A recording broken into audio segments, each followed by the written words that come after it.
एक बकरी थी, रोज़ सुबह जंगल जाती थी, सारा दिन जंगल में चरती और जैसे ही सूर्य विदा लेते इस धरती से बकरी जंगल से निकल आती। रात के वक्त उस जंगल में रहना पसंद नहीं था। रात को वह चैन की नींद सो जाना चाहती थी।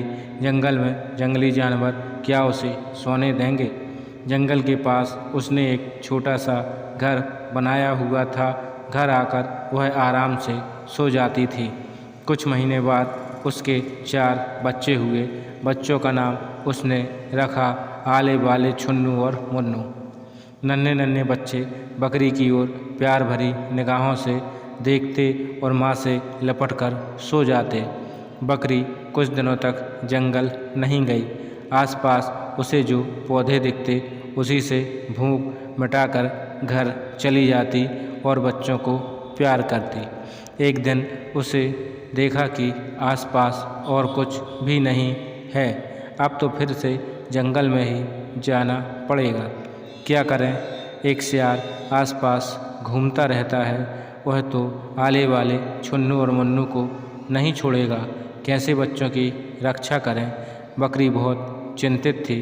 बहुत सोचकर उसने एक टटिया बनाया और बच्चों से कहा, आले वाले छुन्नू और मुन्नू, ये टटिया ना खोलना। जब मैं आऊँ आवाज़ दूँ तभी ये टटिया खोलना। सब ने सर हिलाया और कहा, हम टटिया न खोलें जब तक आप हमसे न बोलें। बकरी अब निश्चिंत होकर जंगल चरने के लिए जाने लगी। शाम को वापस आकर आवाज़ देती, आले टटिया खोल, बाले टटिया खोल, छुन्नू टटिया खोल, मुन्नू टटिया खोल। आले वाले छुन्नू मुन्नू दौड़कर दरवाज़ा खोल देते और माँ से लिपट जाते। वह सियार तो आसपास घूमता रहता था। उसने एक दिन एक पेड़ के पीछे खड़े होकर सब कुछ सुन लिया। तो ये बात है, बकरी जब बुलाती तभी बच्चे टटिया खोलते। एक दिन बकरी जब जंगल चली गई, सियार ने इधर देखा और उधर देखा और फिर पहुंच गया बकरी के घर के सामने और फिर आवाज़ लगाई, आले टटिया खोल, बाले टटिया खोल, छुन्नू टटिया खोल, मुन्नू टटिया खोल। आले वाले छुन्नू और मुन्नू ने एक दूसरे की ओर देखा। इतनी जल्दी आज माँ लौट आई। चारों बड़ी खुशी खुशी टटिया के पास आए और टटिया खोल दिए। सियार को देखकर बच्चों की खुशी गायब हो गई। चारों उछल उछल कर घर के और भीतर जाने लगे। सियार कूदकर उनके बीच आ गया और एक एक करके पकड़ने लगा। आले वाले छुन्नू मुन्नू रोते रहे, मिमियाते रहे, पर सियार ने चारों को खा लिया। शाम होते ही बकरी भागी भागी अपने घर पहुंची। उसने दूर से ही देखा कि टटिया खुली है। डर के मारे उसके पैर नहीं चल रहे थे। वह बच्चों को बुलाती हुई आगे बढ़ी। आले वाले छुन्नू मुन्नू, पर ना आले आया, ना बाले, न छुन्नू, न मुन्नू। बकरी घर के भीतर जाकर कुछ देर खूब रोई। उसके बाद वह उछलकर खड़ी हो गई। ध्यान से देखने लगी ज़मीन की ओर। ये तो सियार के पैरों के निशान हैं। तो सियार आया था, उसके पेट में मेरे आले वाले छुन्नू मुन्नू हैं।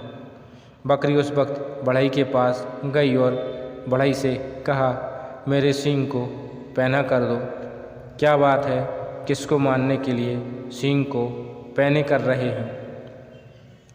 बकरी ने जब पूरी बात बताई, बढ़ई ने कहा, तुम सियार से कैसे लड़ाई करोगी। सियार तुम्हें मार डालेगा, वह बहुत बलवान है।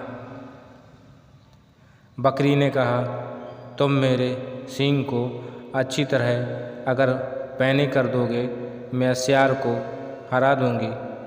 बढ़ई ने बहुत अच्छे से बकरी के सींग पैने कर दिए। बकरी अब एक तेली के पास पहुंची। तेली से बकरी ने कहा, मेरे सींगों पर तेल लगा दो और उसे चिकना कर दो।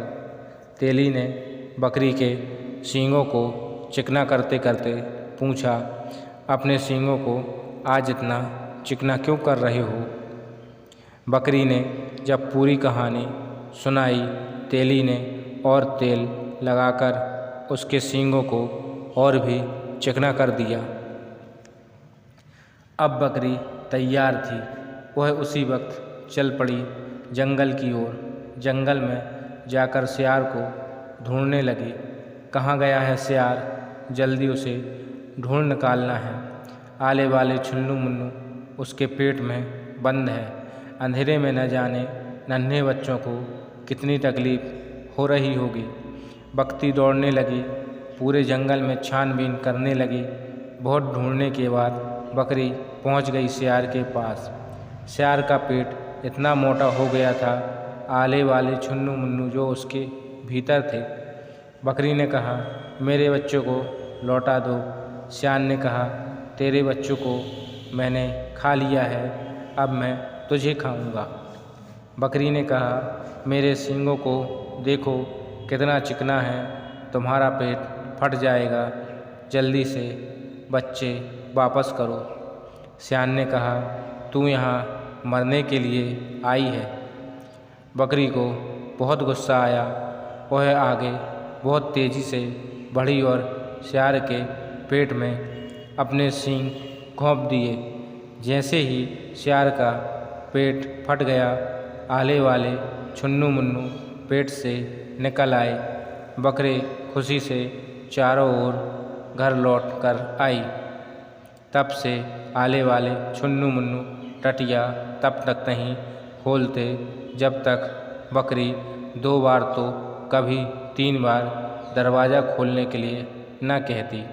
रोज़ सुबह जाने से पहले बकरी उन चारों से फुसफुसाकर कहकर जाती कि वह कितने बार टटिया खोलने के लिए कहेगी।